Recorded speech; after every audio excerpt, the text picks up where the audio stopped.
I had been wanting to visit Colorado for years, but I hadn't had the incentive to go until recently. Darren Sanderson. We met on Grindr about 2 months ago. Couldn't wait to finally see him in person. But after a lot of research, saving, and planning with Darren, my room was booked, my itinerary planned, everything was mapped out. I wanted to make it the best trip of my life. It was about an 8-hour drive from home. I thought it would be cathartic to drive in isolation and experience new things. Darren's deep brown eyes and strong arms were on my mind for most of the drive. I wasn't just trying to get laid, though. Colorado had some recreational activities that weren't as accepted here. My friend Colleen had recently moved from there and said that there was everything you can imagine. Cannabis popcorn, gummies, brownies, cakes, lollipops, truffles, basically anything and everything that I'd want to put pot in. So I received clearance for the requested time off from work. The barber gave me a fresh cut and shave, and then I was Colorado bound. I had no animals, children, or partner left behind to worry about. I could enjoy my trip without a thought of home. A true vacation, and just me, the open road, and all the state had to offer. The land was breathtaking. I'd seen so many natural wonders that I otherwise wouldn't have. And for a while, I was anxious about the solitary venture. After I'd completed the majority of the drive, though, I was thankful for my decision. The time alone in the open air on I-70 was just what I needed. The windows were as far down as they could stand. The air here was freezing on a level that I simply wasn't used to. The frigid winds bit my face with purpose. They felt the warmth of my blood and were prepared to wage war. I was no match. As Good Vibrations finished the last note of its song, I reached my destination. The timing was perfect, as if the Beach Boys were foreshadowing a life-changing experience. Darren ended up being a total dud. He gave me the "what's up, bro?" in front of his neighbors. His house was an ungodly mess, and he actually jumped the first time I put my hand on his leg. So there was no chance at survival for a second date. I was done, and I had to get out of there. But so many edibles were sampled, sites were explored, new strains were bought for later exploration, and deep mind trips were indulged in. After visiting most of the dispensaries I'd researched, conquering the restaurants, and had the best reviews, I was ready to head home. Copper Mountain was barely visible on the horizon. From what I could see, I was instantly in love. The scene behind it was a swirling collaboration of pinks and orange as the sun began to ascend into the sky. The impatience had begun to fester inside me. It was right there in my line of sight, yet so far away. In retrospect, it felt like I'd been approaching the mountain for hours. Holding my thumb and forefinger up to gauge how close I was. Before long, the space was too wide to measure with my hand. Relief washed over me like a cool rain. Copper Mountain was enormous. A slight feeling of insignificance started to set in. It was futile to not feel impossibly small in the face of the mountain, in a way that I couldn't truly fathom. I didn't know before I left. But I needed a taste of the bigger picture to remind me of what was really important. One day, I'm a little boy playing with trains and watching cartoons, and then before I knew it, I was 42. Several events happened in between. Over the years, the memories were pushed over the precipice of my recollection, like one of the quarter machines at an arcade, each coin an old, dusty memory falling over the edges of my recollection. I feared that if I didn't stop to reflect, it would all pass me by. I pulled over, turned the car off, opened the music app up on my phone. This was an experience to reminisce on my deathbed. I spaced out for about an hour. Following my plan like a personal Bible, I started the first song on my Mountainside playlist, Welcome to the Machine by Pink Floyd. My eyes closed and I rested my head back in a seat. The vibrations matched each beat of my heart. A shockwave through the car jolted me out of my trance. My eyes flew open and my blood ran colder than the Colorado winter. The percussion of my once favorite song warped the beat of my heart, erratic with anxiety. Off to the side of the car, the mountain disappeared into the blanket of thick white flurries. An alarming amount of snow invaded the road faster than I could process. I fumbled with my keys and attempted to reverse my car in quick retreat. I was pretty sure that the effects of the avalanche wouldn't reach me, but I wanted to be safe. The engine responded with a string of disheartening clicks. The battery didn't want to cooperate in the cold. I'd only been sitting for a little over an hour, but that's all it took. The siren at the end of the song reached its crescendo right as I felt a shock resonate through the car. My head slammed into the steering wheel, and then there was nothing. No sound. No light. Only the thick black of my unconscious mind. I awoke to a heinous beeping sound. My phone was alerting me that the battery was about to die. It was at an unhealthy 3% charge. I pressed my hand against the throbbing pain in my left temple. Upon pulling it away, my fingers gleamed red with blood. Darkness enveloped my entire car. Still reeling from my head injury, I took my keys and again attempted to restart the vehicle. I was met with the same result. Each empty click of the engine inching me closer towards panic. Out of everything, the silence was the absolute worst.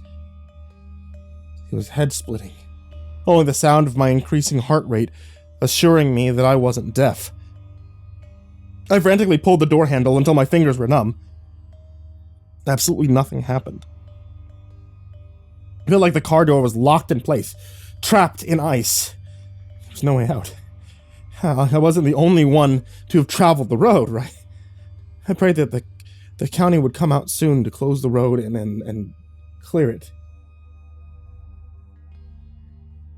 I had no idea how long I'd been trapped in my car at that point. My once unappreciated perception totally eluded me as time either flew or crept by. I couldn't be sure which. The air in the car had steadily become colder before I knew it. My exhales were visible to the eye.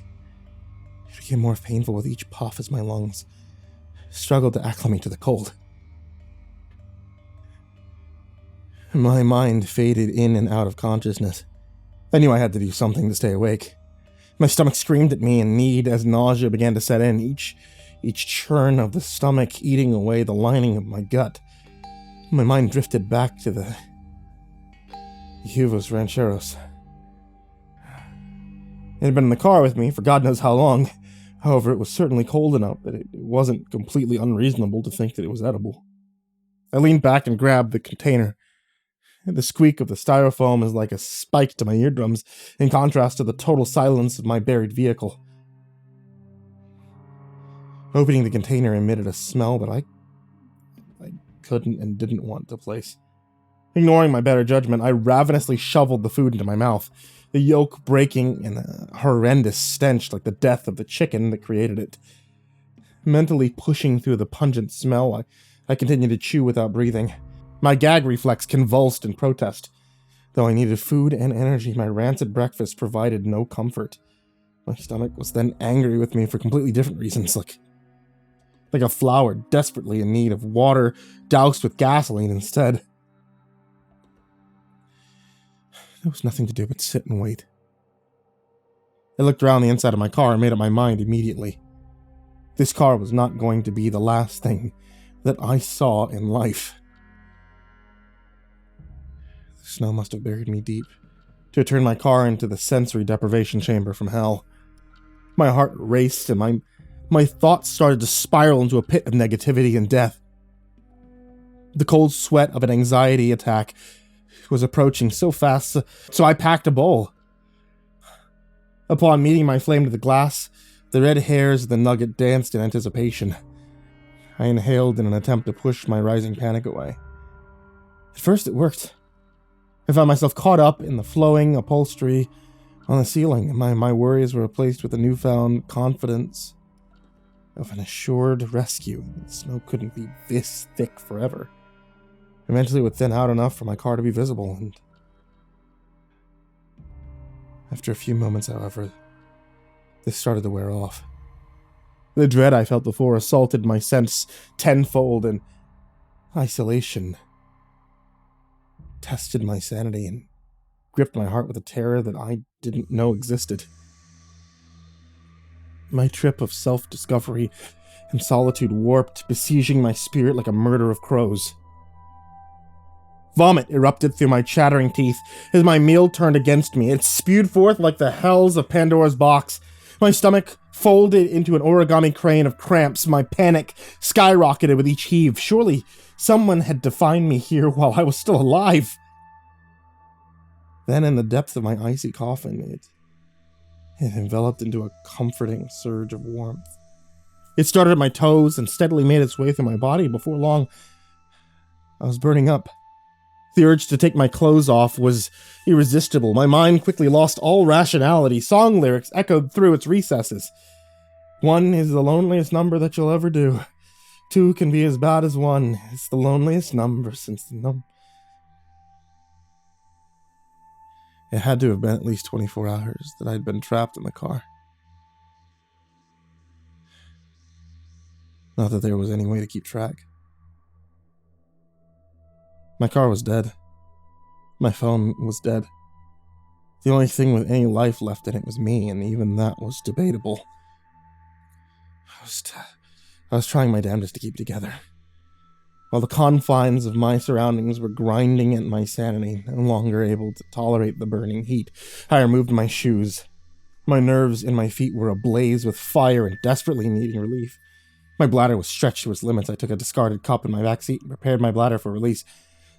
I couldn't feel my toes, and my fingers were past the point of cooperation. And again, I attempted to start the vehicle unsuccessfully, and then, just on the edge of my perception, I heard short, quick sound. Whirling sound of tires flew past the edges of my hearing. Every second brought my heart to life, one beat at a time. The road must have been cleared, I thought. I leaned in closer, listening insistently. Instantly, I recognized the telltale scraping of a snowplow. Hope filled my heart with each car that drove near. I kept bracing myself for an impact that never came. If there were cars on the road, they weren't anywhere near me. The sounds faded as quickly as they appeared, and my heart sunk as multiple thuds assaulted my car like angry fists from a bully. I must have gotten pushed off the road during the avalanche. If so, then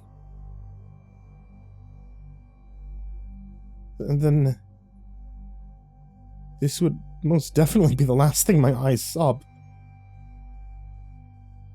before I died. I couldn't think of anything to do but sit and hope that the snow melted enough soon for my car to be visible. I mean, no, that couldn't be how it ended. I needed to think.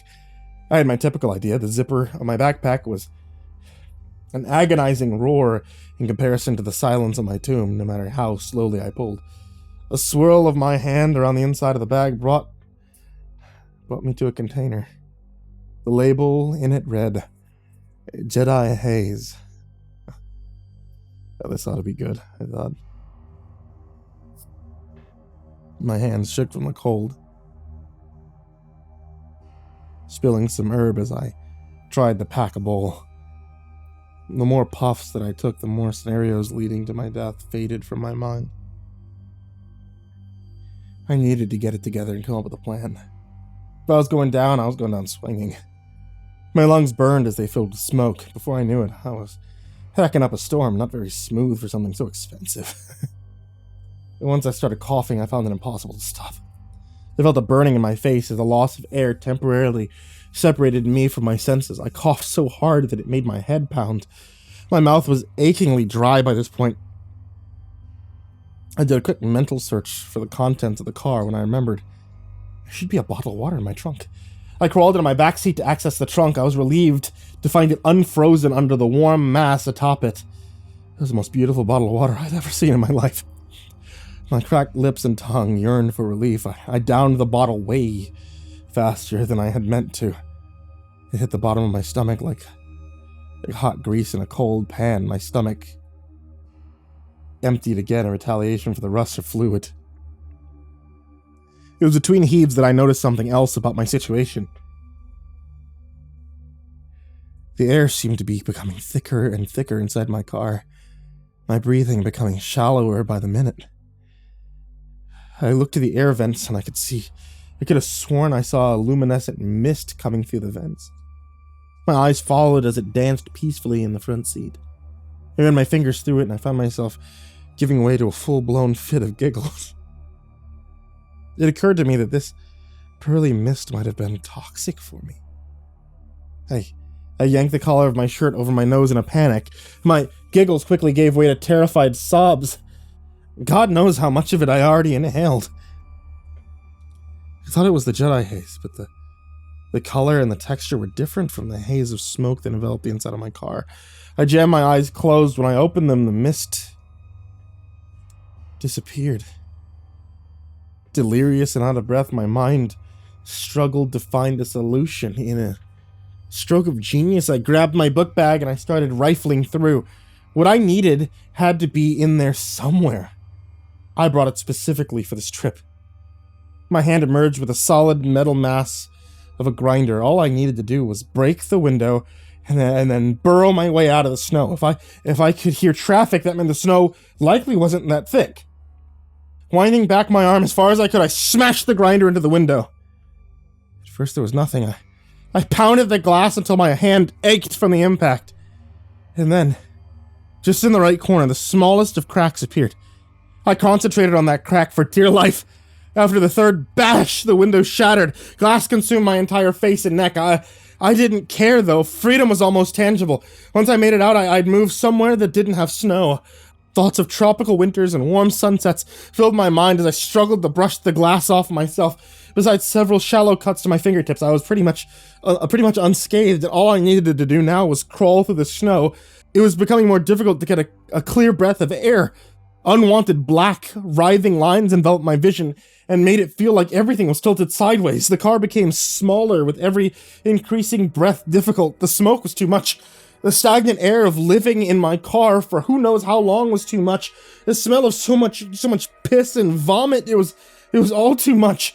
I jammed my fist into the snow outside of the window and instantly injured my knuckles, possibly even my whole finger. My hand burned with a searing pain. I screamed until I could no longer breathe. Big problem.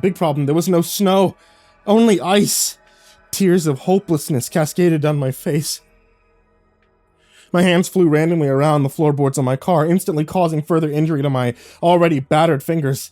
Not that I could feel it now. The socks I discarded earlier were covered in bits of glass or ice. At this point, it didn't seem to make much difference. Both were freezing cold and razor sharp. For protection, I wrapped my hands in my socks and I resumed my attack on the window with my grinder. Maybe the layer of ice was thin and all I had to do was break away the first layer. It wasn't. My arms were numb, my muscles weighed down from exertion. I had to keep going, just long enough to make it out. My head was incredibly fuzzy and I began to feel a burning sensation. It was a suffocating heat that consumed my body with every labored breath. I felt a hint of air on my face and almost wept with joy. The ice was stained crimson. I couldn't bear to think about the state of my hands. I knew that looking would surely create a panic, one that might use up the rest of my crucial oxygen. There was still slight wisps of air coming through, so I had to be getting close. I blindly hacked at the ice, my muscles renewed with hopeful vigor. Something hit the ground by my feet. With great trepidation, I leaned down to retrieve what had fallen. My biggest fear was that the grinder was broken. My scream strangled the silence I had almost become accustomed to. After reviewing it, I knew that my attempts at escape were over. Every scream dulled the already dark colors of my surroundings. My ears rang until they bled. I couldn't breathe. The air that was robbed from my very existence. As I slipped into a void. My eyes fluttered open and then closed again. I was in a blindingly bright room. The lights were killing my head. It looked like a hospital. My heart dropped a little when I saw that my room was empty. Though I didn't know why I should have expected anything different. I was just happy to be out of that damn car.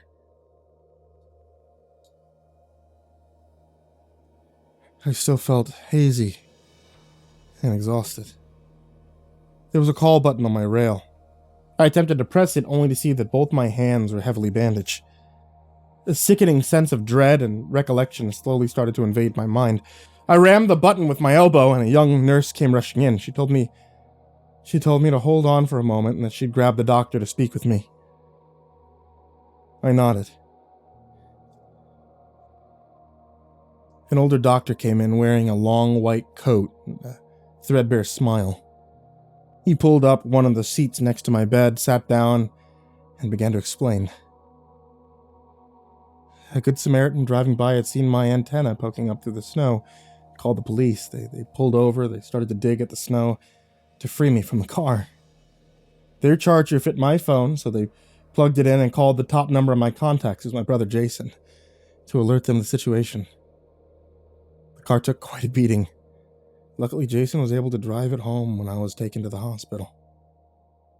Last thing I needed on top of all this was a tow truck bill. The act of kindness saved my very life. Doctor said that if I'd been in there for a half an hour longer, I would have died. The driver found me unconscious with a gray, broken-off finger clutched in one of my hands. Tears were frozen to my cheek. I tried to return home after many weeks in the hospital. I went about my normal routine to get rid of the car at a junkyard to rid myself of the memories that it contained. Even went back to work for a couple days, but in the end, the psychological anguish was too great. My new home is in the Chestnut Ridge Mental Facility. I like it here. They gave me a special pair of earphones that block out sound. Doctor told me to write this down as best I can with my remaining fingers. I lost 3 altogether, along with half of my left foot. My body feels frozen all the time. I go into an inconsolable panic during snowstorms to the point where I must be sedated. My mental tomb shrinks smaller every week that I'm here, and the walls have narrowed 2 centimeters from where they were yesterday. I haven't spoken a word in years now. I can't handle the volume of my own voice. Honestly, though, if I could, I'd never tell them. I'll never tell them what happened to Darren.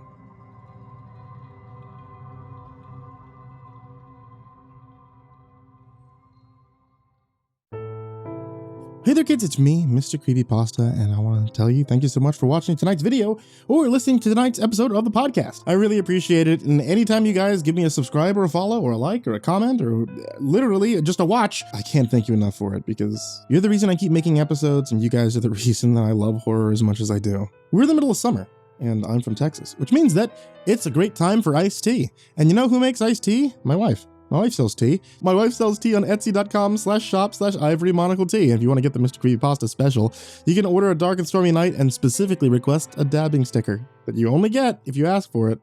And as always, I want to give a very special thanks to all of my patrons at patreon.com/MrCreepyPasta, because you guys are the reasons I get to keep my lights on in the house and get wonderful little treats for my cats and everything like that. And also the reason why we keep getting special custom series just for the channel. So a special thanks to Jacob Shaffer, Jordan Alexander Sanchez, Bryon Arce, Ken Lando Higuchi, Bobby Karman, Tristain Pelton, Chase Burnett, Bardo Hawk 764, TheBananaMafia 1, Melancholy Corpse, Hollow Zero, Ferb, Harley, Billy Morrow, Katie Birch, Sashi Sazaku, Kayden the Spooky Boy, MyBodySoundsLikeRiceKrispys, AshWood, Lord of the Weebs, Jay, Feyelocket, Miss Xandra, MrUnsettlingSpaghetti, Eurogore, Suji Campbell, Marco Takes Dabs 420, Stricken, Ozarine Fox, Robert White, Andres Garcia, Snails Brennan, Legit Quad Feed, James Bruce, Chris Lovins, Freddy Krueger, Tynam, Justin Johnson, Michael Scarborough, Infernal One, James Lowe, Lisa Cottrell, Caspian, Jordan Els, Hades Nephew, Tater Chip, Acid System, Prozac and Pancake Appreciation Society, Cryptic Nightmares, Someone You Love, Kiri the Sloth, Tommy Green, Sky Harbor, Caleb Dougal, Nina Smith, Nico Kyle, Rafael Rodriguez, The Ginger Bros, Aaron Stormcrow, Daniel Polson, Trace Miles, Corey Kenshin, and Peaceful Buddha. That's right, guys, at patreon.com/MrCreepyPasta, you could join this amazing list